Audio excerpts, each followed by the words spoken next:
दोस्तों, वक्त और अपने जब दोनों एक साथ चोट पहुंचाए तो इंसान बाहर से नहीं, अंदर से भी टूट जाता है। आज की जो कहानी मैं आपको सुनाने जा रहा हूं, इस कहानी से हमें ये सीखने को मिलने वाला है कि किस तरह से हम लोगों से धोखा खाने से बच सकते हैं। ऐसी कौन सी चीज़ें हैं, ऐसी कौन सी बातें हैं जिसे हमें हमेशा ध्यान में रखना चाहिए ताकि हम अपने आने वाले समय में अपने ही लोगों से धोखा खाने से बच सके। नमस्कार दोस्तों, Bodhi thinks by YouTube channel में आपका दिल से स्वागत है। दोस्तों, बहुत पुराने जमाने की बात है। एक गांव में एक युवक रहता था। वह शिकारी था, लेकिन वह दूसरे शिकारियों की तरह नहीं था। उसने अपनी पूरी जिंदगी में कभी किसी जानवर को नहीं मारा था। वह किसी जानवर को मारने के लिए हाथ उठा ही नहीं सकता था। बस उसके पास एक जाल था और एक बांसुरी थी, जिस पर वह बहुत सुरीली धुन बजाया करता था। वह रोजाना जंगल में जाता और जाल बिछा के कुछ दूर चला आता और जाल से कुछ दूर जाकर बांसुरी बजाने लगता। उसकी बांसुरी की मधुर आवाज सुनकर परिंदे उड़ते चले आते। वह इंतजार करता और जैसे ही कोई परिंदा उसके जाल के पास आता, वह रस्सी खींचकर उसे जाल में बंद कर लेता। फिर वह अपने घर चला आता। वह उस परिंदे को दाना खिलाता, उनका ख्याल रखता और उनकी प्यारी प्यारी आवाजें सुनता। जब कभी उसे पैसों की जरूरत पड़ती तो वह उनमें से 2-3 परिंदे बेच देता। परिंदों के इस शिकारी का एक बेटा था जिसका नाम कबीर था। कबीर अभी छोटा ही था कि उसके पिताजी बीमार पड़ गए और उसका देहांत हो गया। अब कबीर और उसकी अम्मी अब दोनों अकेले रहते थे। उनके पास जो पैसे थे वह जल्द ही खत्म हो गए और उनके पास खाने को कुछ ना रहा। जिंदगी बड़ी मुश्किल से गुजरने लगी। कबीर छोटा था मगर बहुत हिम्मत और साहस वाला था। कामकाज में अपनी अम्मी की मदद करता और जो वक्त मिलता उसमें वह जंगल चला जाता, जहां उसके पिताजी परिंदे पकड़ा करते थे। आखिर एक दिन उसने अपनी माँ से कहा कि माँ, अब मैं बच्चा नहीं रहा। अब मैं 16 साल का हो गया हूँ। पिताजी के जाने के बाद आपने बहुत मेहनत की है। अब आप मुझे पिताजी का जाल और बांसुरी ला दीजिए। कल से मैं भी जंगल जाकर परिंदे पकड़ूंगा। उसकी माँ जानती थी कि वह बड़ा बहादुर लड़का है और जंगल का चप्पा चप्पा उसने देख रखा है, इसलिए उन्होंने उसे बांसुरी और जाल लाकर दे दिया। अगली सुबह कबीर जल्दी उठ गया और जंगल में चला। उसे ना किसी चीज का डर था और ना ही यह ख्याल के रास्ता भूल जाऊंगा, क्योंकि वह जंगल के एक एक हिस्से को पहचानता था। घने जंगल में दूर तक निकल गया और बांसुरी बजाने लगा, लेकिन पूरे दिन में एक परिंदा भी उसके पास ना आया। आखिर जंगल में शाम का अंधेरा फैलने लगा तो वह थका हारा खाली हाथ घर लौट आया। उसकी माँ जानती थी कि यही होगा। परिंदे पकड़ना इतना आसान नहीं है कि कोई एक ही दिन में यह काम सीख ले। उन्होंने बेटे को तसल्ली दी और समझाया कि बेटे, तुम्हारे पिताजी भी तुरंत परिंदे पकड़ने में माहिर नहीं हो गए थे। अभी तुम्हें इस काम को सीखने में बहुत मेहनत करनी पड़ेगी। कबीर हिम्मत हारने वाला नहीं था। उसने मुस्तकिल वक्त से यह काम जारी रखा। आखिर आहिस्ता आहिस्ता उसे बांसुरी पर खूबसूरत धुनें बजाना, अपने आप को परिंदों से छुपाना और बगैर हिले जुले सब्र से देर तक बैठना आ गया और परिंदे उसके जाल में फंसने लग गए। हर दिन की तरह वह जंगल जाता है और जाल रखकर कुछ दूर चला जाता है। कुछ समय बाद उसके जाल में एक बहुत अजीब और खूबसूरत परिंदा फंस गया। उसके पर 7 रंगों के थे। उसे वह खुशी खुशी अपने घर ले आया और उस परिंदे को एक पिंजरे में बंद कर दिया। अगली सुबह जब वह उठा तो यह देखकर हैरान रह गया कि परिंदे ने एक खूबसूरत अंडा दिया था। वो अंडा भी 7 रंगों का था। कबीर ने सोचा कि यह अंडा बाजार में जाकर बेच देना चाहिए ताकि कुछ पैसे मिल सके। जब वह अंडा लेकर बाजार पहुंचा तो उसे दुकानदार ने देख लिया। यह दुकानदार बहुत चालाक और लालची था। उसका काम ही गरीब लोगों को धोखा देना और सस्ती चीजें महंगे बेचना था। कबीर के हाथ में रंगीन अंडा देखते ही उसने तुरंत आवाज दी, सुनो, क्या यह अंडा तुम्हें मुझे बेचना है? मैं इसे खरीदता हूं। कबीर पहले से ही जानता था कि वह दुकानदार बुरा आदमी है। उसकी चालाकी और लालच देखकर कबीर ने कहा, हाँ, लेकिन इसकी कीमत 15 रुपए लगेगी। दुकानदार ने कहा, ठीक है। कबीर को यह देखकर हैरानी हुई कि चालाक दुकानदार ने उस अंडे की कीमत कम करने की कोशिश नहीं की और उसे 15 रुपए देकर अंडा ले लिया। कबीर ने बाजार में वह पक्षी बेच दिया और अपने घर आ गया और वह 15 रुपए उसने अपनी माँ को दे दिए। अगली सुबह उसने देखा कि परिंदे ने फिर एक वैसा ही रंगीन अंडा दिया है। यह अंडा भी उसने बाजार जाके उस चालाक दुकानदार को बेच दिया। इस तरह वह परिंदा रोजाना एक खूबसूरत और रंगीन अंडा देता और कबीर उसे बेच आता। और ऐसे ही माँ बेटे अच्छे से जिंदगी जिन्हें लगे। एक दिन कबीर को विचार आया कि यह चालाक दुकानदार ने मुझसे कम कीमत में अंडा खरीद तो लिया, जरूर उसे बहुत ज्यादा कीमत पर आगे बेचता होगा। यह सोचकर उसने एक दिन दुकानदार का पीछा किया। वह दुकानदार अंडा खरीदकर महल में पहुंचा और कबीर समझ गया कि वह दुकानदार इससे रोज अंडा खरीदकर राजा को महंगे दामों में बेच आता है। कबीर ने सोचा कि क्यों ना मैं खुद अंडा लेकर महाराज के पास जाऊं और ज्यादा रकम पाऊं। उसने ऐसा ही किया। वह महल गया और राजा ने उसे एक अंडे की कीमत 200 रुपये दिए।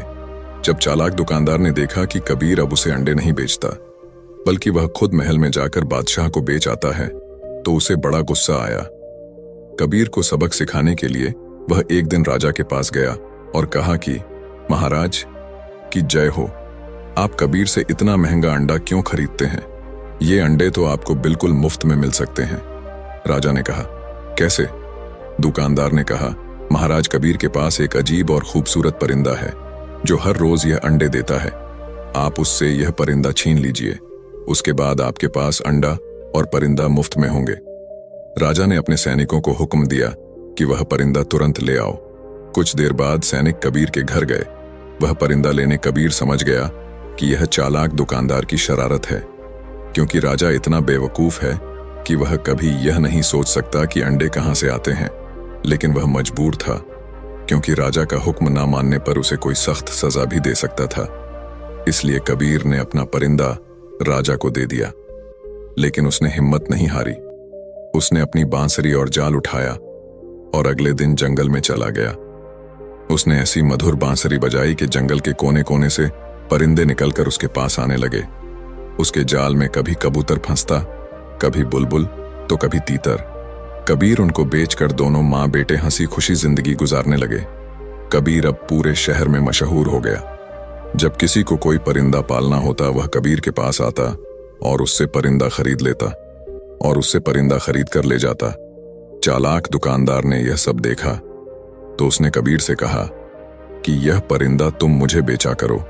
कबीर समझ गया कि वह इससे परिंदे सस्ते खरीद कर लोगों को महंगा बेचेगा, इसलिए उसने मना कर दिया। चालाक दुकानदार को बहुत गुस्सा आया।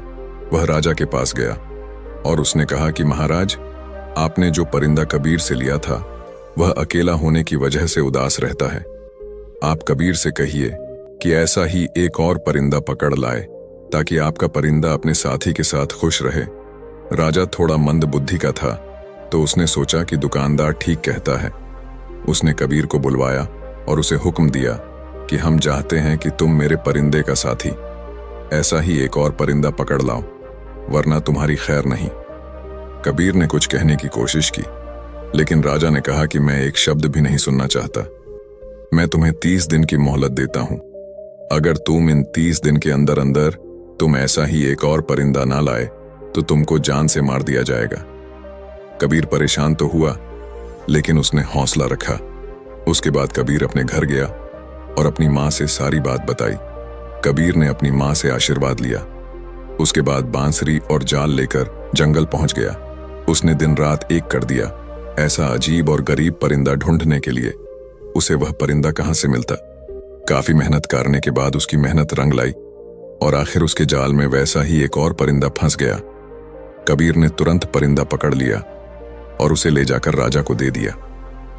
राजा ने परिंदा तो ले लिया, लेकिन उसने कबीर को एक पैसा भी न दिया। कबीर समझ गया कि राजा भी दुकानदार की तरह है। फर्क यह है कि वह चालाक है और यह बेवकूफ है। राजा तो परिंदा लेकर खुश हो गया, लेकिन चालाक दुकानदार को बड़ा गुस्सा आया। वह जानता था कि कबीर बहुत बहादुर और मेहनती लड़का है। वह जरूर एक ना एक दिन उसे बदला लेगा। उसका ख्याल था कि कबीर दूसरा परिंदा नहीं ला सकेगा और राजा इसे मरवा देगा।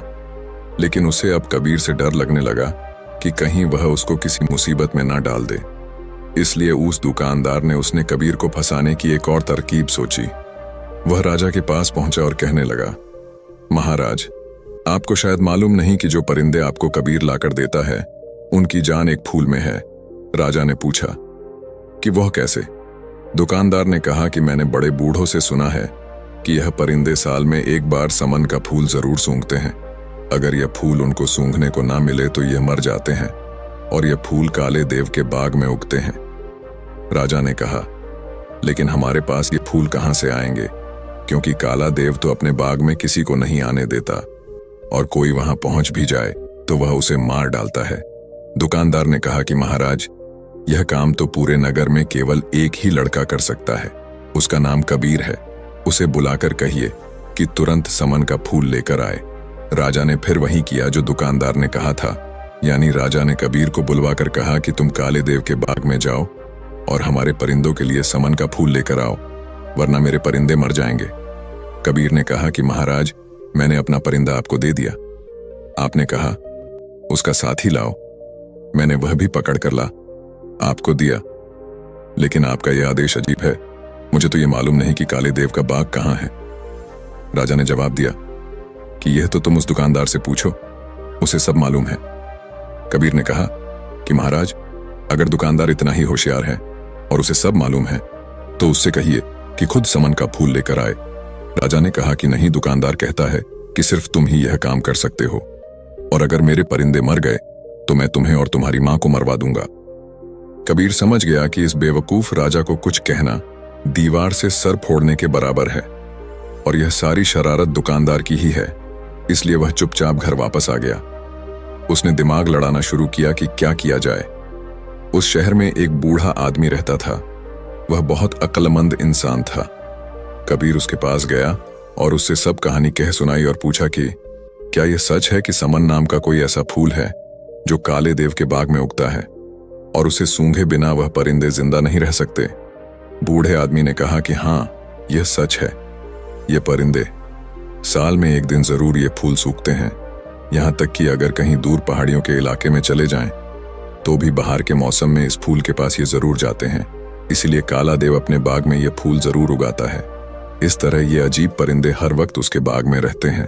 कबीर ने पूछा कि अगर मैं उस बाग से वो फूल तोड़ लाऊं तो क्या परिंदे भी उस फूल के पीछे पीछे आएंगे?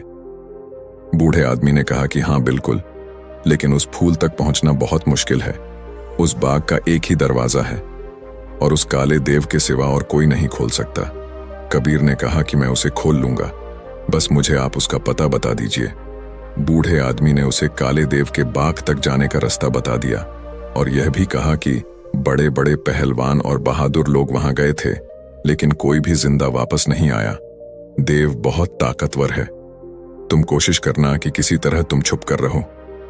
अगर वह तुम्हें देख ना सका तो तुम्हारी जीत होगी, वरना वह तुम्हें मार डालेगा। कबीर ने हर बात अच्छी तरह से सुन ली और समझ ली और अगले दिन सुबह ही जाने को तैयार हो गया। वह अब अपने गांव से काफी दूर निकल आया था। वह चलता गया। आखिरकार वह काले देव के बाग तक पहुंच ही गया।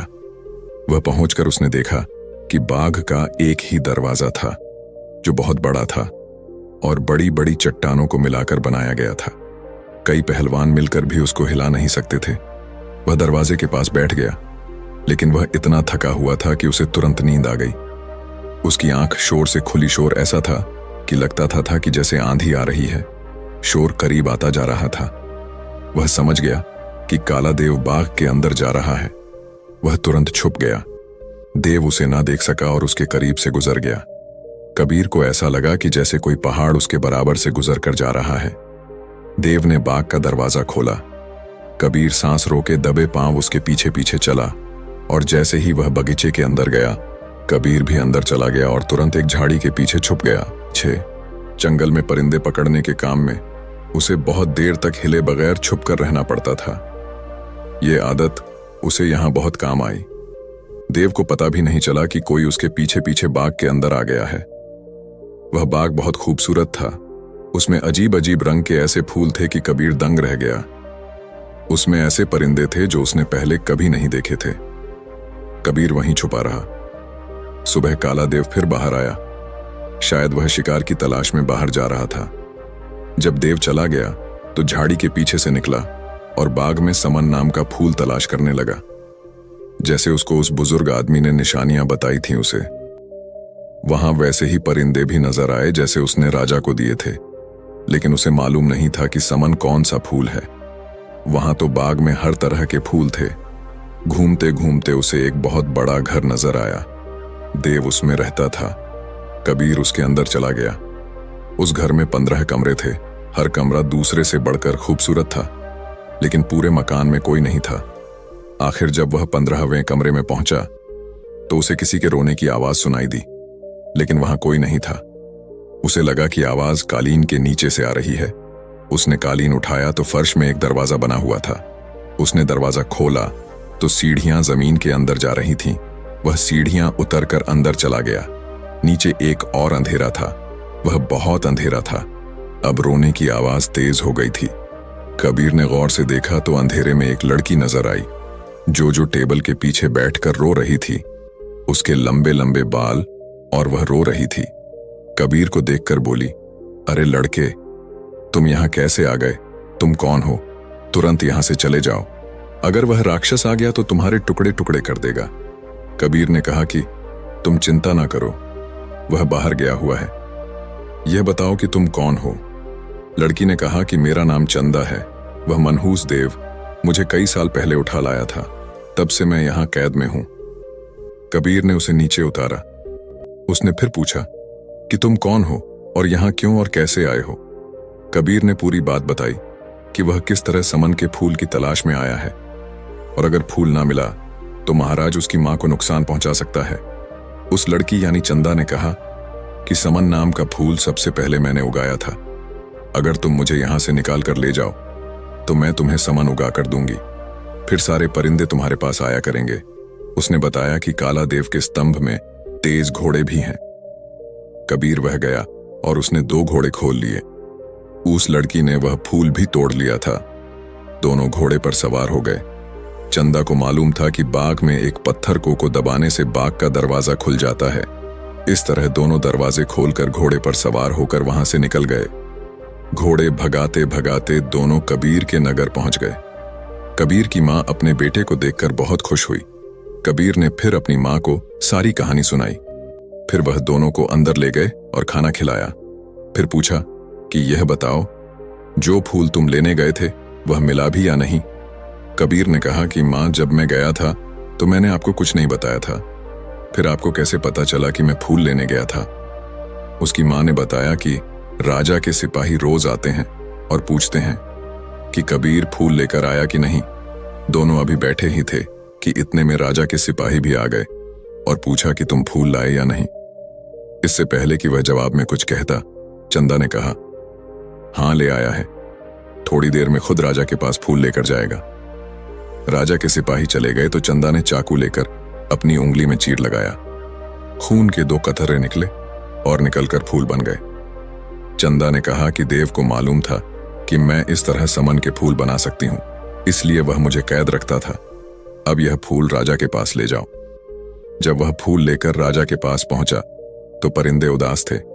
उन्होंने चहचहाना बंद कर दिया था। फूल देखते ही परिंदों में जैसे जान पड़ गई। वो फिर से बोलने लगे। राजा खुश हो गया, लेकिन चालाक दुकानदार यह देखकर जल गया कि कबीर फिर कामयाब हो गया। दोस्तों, सच कहते हैं कि जिसके हौसले बुलंद हो उसे कामयाबी जरूर मिलती है। दोस्तों, आपने आज के इस वीडियो से क्या सीखा वह मुझे आप कमेंट में बता सकते हैं। इसी के साथ में उम्मीद है कि आपको आज की वीडियो पसंद आई होगी, तो इस वीडियो को उस इंसान को शेयर करें जिससे यह कहानी सुनने की जरूरत है, और उसी के ठीक बाद चैनल को सब्सक्राइब करें। तो चलिए फिर मिलते हैं ऐसी एक और नई वीडियो में एक नए मैसेज के साथ। तब तक के लिए अपना ख्याल रखें। धन्यवाद और नमो बुद्धाय।